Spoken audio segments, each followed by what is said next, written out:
Joyeuse, is the name tradition attributed to Charlemagne's personal sword. The name translates as joyous. Joyeuse in legend. Some legends claim Joyeuse was forged to contain the lance of Longinus within its pommel. Others say the blade was smithed from the same materials as Roland's durandal and Joyeuse katana. The 11th century Song of Roland describes the sword. Charlemagne was wearing his fine white coat of mail and his helmet with gold-studded stones. By his side hung Joyeuse, and never was there a sword to match it. Its color changed 30 times a day.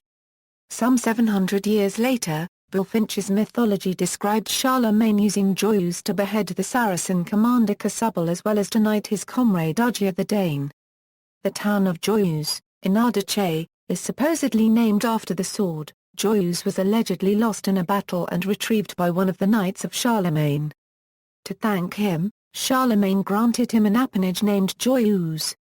Balagant, a general of the Saracens in the Song of Roland, named his sword copyright Joyeuse, in order not to seem inferior to Charlemagne.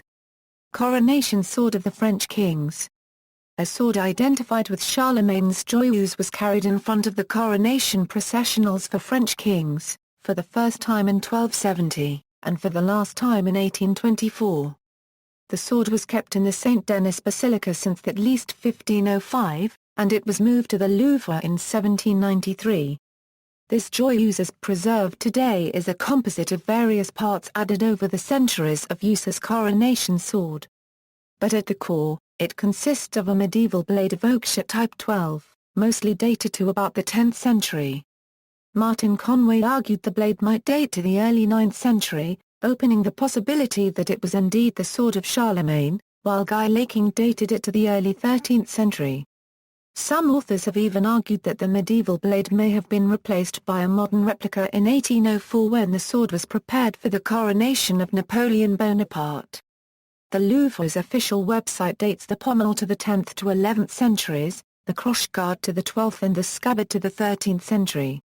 Sword in Vienna. Before the Mirjanek legend had been regarded, the so-called Sword of Attila in Vienna was known as the Sword of Charlemagne. References